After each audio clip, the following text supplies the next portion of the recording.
सात संगत जी प्यार से कहना धन निरंकार जी। सात संगत जी दासी आशा करती है कि आप सभी कुशल मंगल होंगे। सतगुरु माता जी का आप सब पर सात संगत जी मेहर भरा हाथ होगा। प्यारी सात संगत जी नवरात्रि के दिन चल रहे हैं। अष्टमी भी प्यारी सात संगत जी अभी आएगी। सात संगत जी एक बार बाबा जी ने अष्टमी के बारे में क्या कहा महात्मा जी को। सात संगत जी हम हर कोई झुकने का प्रयास करना है। सात संगत जी कहीं भी झुकें, इसी पर ही सात संगत जी बाबा जी ने एक महात्मा जी को कहा। सात संगत जी एक बार की बात है कि एक सेवादार महात्मा जी हर रोज़ सात संगत जी समागम सेवा चल रही थी, तो हर रोज़ सात संगत जी समागम सेवा पर आया करते थे। सात संगत जी उन दिनों सत्संगत कम हुआ करती थी, तो महात्मा जी सात संगत जी आए। एक बार सात संगत जी अष्टमी आई तो महात्मा जी कुछ लेट हुए। लेट आकर बाबा जी से नमस्कार हुई तो बाबा जी ने कहा कि आज बच्चे लेट। प्यारी सात संगत जी सेवादार महात्मा जी कहने लगे, बाबा जी आज अष्टमी है तो मेरी पत्नी सात संगत जी निरंकारी नहीं है, वो समाज जुड़ी हुई है मंदिर में। सात संगत जी कहने लगे कि उन्होंने आज अष्टमी की है, तभी दास लेट हो गया। सात संगत जी बाबा जी मुस्कुराए और एक पल के लिए सोचने लगे। तभी सात संगत जी सेवादार महात्मा जी ने कहा, बाबा जी क्या आपको बुरा लगा है कि दास अष्टमी पूजन कर कर आया है। सात संगत जी बाबा जी ने कहा कि इसमें तो नाराज होने की कोई बात ही नहीं है। फर्ज तो हमारा सिर्फ यही झुकने का ही है। हमें झुकना आ जाए, चाहे वो कन्या के आगे, चाहे सतगुरु के आगे, निरंकार के आगे। पाना सिर्फ हमने निरंकार को है। लेकिन ये सात संगत जी पूजन अच्छी बात है, लेकिन ये पूजा प्रथा शुरू से चली आ रही है। लेकिन चली कैसे? बाबा जी ने कहा कि जब परिवार बहुत ज़्यादा बड़े हुआ करते थे और घर में कोई भी पूजा पाठ नहीं कर सकता था, सिमरन नहीं कर सकता था, इसीलिए ही मंदिर मस्जिद बनाए गए ताकि एकांत में जाकर पूजा कर सकें। प्यारे सात संगत जी करने का भाव यही है कि हमें निरंकार को ही पाना है। सात संगत जी जगह जगह अलग अलग सात संगत जी मजहब बने। अलग अलग सात संगत जी कोई देवी देवताओं को पूजता है, कोई मंदिर को पूजता है, कोई मस्जिद में जाता है, कोई निरंकारी है तो कोई राधा स्वामी है। चाहे कोई भी सात संगत जी सबका मतलब एक ही है, निरंकार को पाना, परमात्मा को पाना। सात संगत जी किसी भी उसमें ये नहीं लिखा या ना कोई कहता है कि परमात्मा दो हैं। मालिक एक है, सात संगत जी एक ही है। सभी जगह सात संगत जी एक ही आवाज़ आती है कि परमात्मा एक ही है। तो प्यारी सात संगत जी ये तो भाव है कि हमारे किसी भी तरह हम पूजन से खुश करें या फिर निरंकार की सिमरन से करें, कैसे भी सात संगत जी हमें झुकना आ जाए। सतगुरु बाबा जी ने उनके बड़े प्यार से समझाया। सात संगत जी महात्मा जी चरणों में झुक गए कि बाबा जी आपने हमें सिमरन करने का तरीका सिखा दिया। क्योंकि सात संगत जी हर जगह जहाँ भी है, सात संगत जी सिमरन में सबसे ज़्यादा ताकत है। हमें सात संगत जी मानव पूजा करनी है। मानव को मानव से प्यार करना आ जाए, वही एक पूजा है, वही एक भक्ति है। सतगुरु बाबा जी भी यही समझाते आए और सात संगत जी आज की सतगुरु माता जी भी सात संगत जी यही समझा रही हैं कि हमें मानव से मानव को प्यार करना आ जाए। सात संगत जी सेवा सिमरन सत्संग करना आ जाए। सात संगत जी हम एक दूसरे को देखकर खुश हो पाएं, एक दूसरे को घृणा से ना देखें, नफरत से ना देखें, प्यार से देखें। यही सात संगत जी आज की सतगुरु माता जी भी सिखा रही हैं। सात संगत जी जैसे कि सात संगत जी ऐसे ही दासी सात संगत जी। एक बार की बात है हमें साथ संगत जी एक दूसरे से प्यार करना आ जाए, नफरत वैर न रहे, किसी का साथ संगत जी हक ना खाएं। जो भी साथ संगत जी सतगुरु जी ने दिया है, निरंकार ने दिया है, उसी में ही साथ संगत जी खुशी खुशी रहें। तभी प्यारी साथ संगत जी हम अपने कर्मों का भी संवार सकते हैं। प्यारी साथ संगत जी ऐसे ही दासी को एक बार याद आई कि एक समय की बात है कि एक सेठ हुआ करता था। साथ संगत जी उसके पास एक लड़का काम करता था। जैसे कि साथ संगत जी वो बहुत ही ईमानदार मेहनती साथ संगत जी लड़का था। उसको काफ़ी समय हो गया उस सेठ के पास काम करते करते।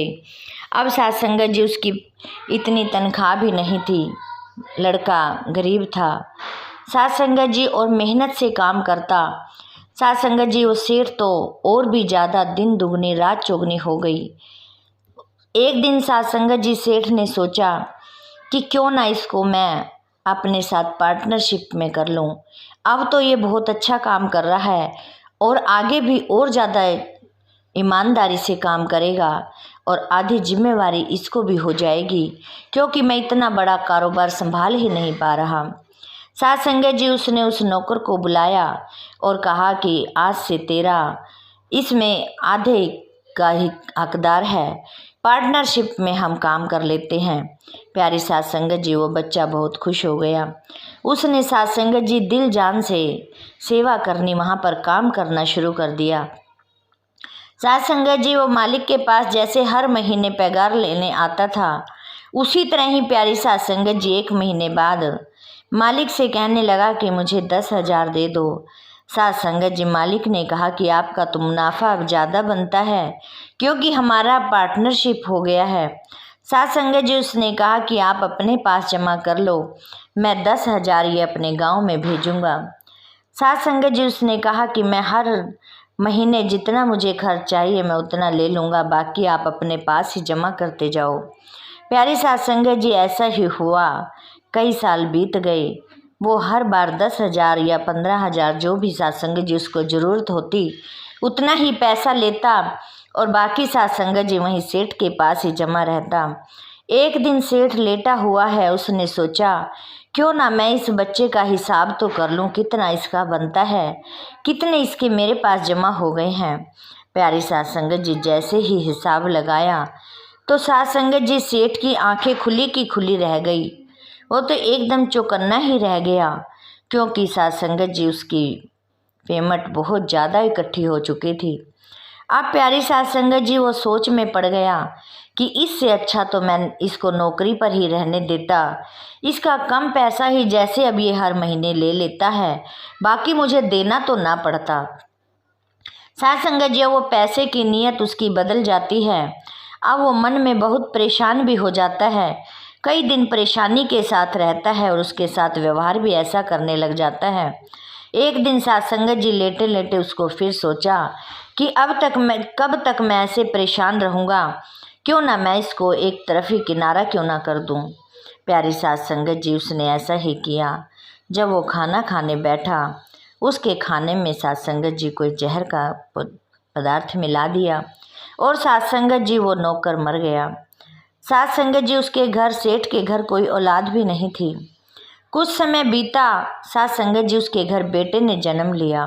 अब साथ संगत जी सेठ और भी ज़्यादा खुश हो गया कि कहा जाता है कि अपने कर्म अच्छे करो अच्छा फल मिलेगा। मैंने तो इतना बुरा किया, उसको ही ख़त्म कर दिया पैसे के कारण, पैसे की लालच में आकर। मेरे पास तो इतने सालों से संतान नहीं थी, अब मुझे तो भगवान ने संतान भी दे दी। तो इसमें आजकल क्या है ये कि हर कोई कहता है कि कर्म अच्छे करने से ही अच्छा सब कुछ मिलता है। यहाँ तो मैंने बेईमानी करी, मुझे तो फिर अच्छा मिला। प्यारी साथ संगत जी वो बहुत ज़्यादा चौड़ा होने लग जाता है। जैसे जैसे साथ संगत जी समय बीता, अब साथ संगत जी बच्चा जवान होता जा रहा है और साथ संगत जी सेठ भी थोड़ा उम्र से बड़ा होता गया। साथ संगत जी जब बच्चे का बड़ा हुआ, उसने सोचा कि इसकी शादी कर दूं। साथ संगत जी सेठ ने शादी उसकी धूमधाम से कर दी। जैसे ही साथ संगत जी शादी की, दूसरे दिन ही प्यारी साथ संगत जी जब वो शादी करके आया तो उसके पेट में दर्द हो उठा। प्यारी साध संगत जी वो दर्द के मारे कराह रहा है। सारे डॉक्टरों का साध संगत जी सेठ कभी इधर लेकर जाता है, कभी उधर लेकर जाता है प्यारे साध संगत जी, लेकिन उसको कोई आराम नहीं आ रहा। प्यारी साध संगत जी अब सेठ बहुत परेशान हो जाता है। कोई हकीम नहीं छोड़ता, कोई डॉक्टर नहीं छोड़ता, कहीं भी उसको साध संगत जी आराम नहीं आता। अब साध संगत जी सेठ का पैसा भी काफ़ी लग चुका होता है। एक दिन साध संगत जी सेठ बच्चे के किनारे साध संगत जी बैठकर रो रहा होता है और साध संगत जी जब वो देखता है कि पिताजी रो रहे हैं, साध संगत जी इधर से उसमें से एक आवाज़ आती है कि वो नौकर वाली आवाज़ आती है। कहने लगा, क्यों सेठ इतनी जल्दी घबरा गया? प्यारी साध संगत जी वो इधर देखता है उधर देखता है कि ये तो नौकर की आवाज़ थी, इतने सालों बाद उसकी आवाज़ यहाँ कैसे आने लगी? साध संगत जी उसने जब इधर उधर देखा तो कुछ दिखाई नहीं दिया। फिर साध संगत जी थोड़ी देर बाद फिर वही लड़के की आवाज़ से मुख से साध संगत जी वही नौकर फिर बोला, क्या बात सेठ, अब क्यों इतना परेशान है? इतना पैसा तो तूने लगा दिया, इतना पैसा तो तूने खर्च कर दिया, फिर भी बेटा तो तेरा ठीक नहीं है। प्यारे साध संगत जी अब सेठ ने अपने बेटे की तरफ देखा तो वो बेटा ही उसकी आवाज़ से बोल रहा है। प्यारे साध संगत जी सेठ परेशान हो गया और कहने लगा कि ये तू कैसी आवाज़ में बोल रहा है? साध संगत जी वो खुलकर बोलने लगा कि तूने मुझे जहर देकर मार दिया एक पैसे के कारण। आज तेरे पास जो पैसा तूने मेरा देना था उससे 4 गुना तूने निकाल दिया और अब ये तेरा बेटा भी नहीं बचेगा। प्यारी साध संगत जी ऐसा कहते ही 2-4 दिन बाद ही प्यारी साध संगत जी बेटा भी मर जाता है। कहने का भाव साध संगत जी इस कथा का यही है कि हमें साध संगत जी नियत से ही बरकत पड़ती है। साध संगत जी उस नौकर ने तो बहुत ईमानदारी से काम किया, लेकिन सेठ के मन में लालच आ गया। साध संगत जी लालच जब आ जाता है वो कहीं ना कहीं डुबो देता है। प्यारे साध संगत जी भाव हमें अपने अच्छे रखने हैं, इन भावों में ही प्यारी साध संगत जी ताकत है।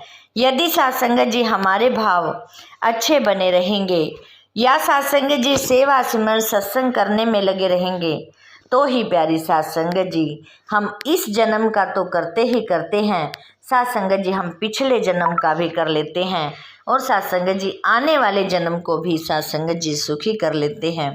प्यारी साध संगत जी सतगुरु बाबा जी आज की पैगंबर भी साध संगत जी हमें पल पल चिता रही है कि हमें सेवा सिमरन के साथ जुड़कर हमें और कहीं इधर उधर ध्यान भटकाने की बजाय सेवा सिमरन के साथ जुड़कर साध संगत जी भक्ति करनी है। अब साध संगत जी समागम भी आ रहा है, भाग भाग कर साध संगत जी हमें सेवा सिमरन सत्संग करना है। साध संगत जी जितनी भी तिल फुली सेवा होती है वो भी प्यारी साध संगत जी जरूर करें, क्योंकि साध संगत जी एक ये ज़मीन है जिसमें हम साध संगत जी जितना बीज बोएंगे उतनी ही साध संगत जी समय पर साध संगत जी हम फसल काट लेते हैं। प्यारी साध संगत जी जो दासी बोलती हैं अपने ऊपर भी साध संगत जी दासी अमल कर पाए, यही साध संगत जी दासी की अरदास है। साध संगत जी दासी की कामना यही है कि दासी साध संगत जी सेवा सिमरन करते हुए साध संगत जी अंतिम श्वासों तक सतगुरु माता जी के चरणों के साथ जुड़ी रहे, यही दासी की अरदास है। साध संगत जी प्यार से कहना, धन निरंकार जी।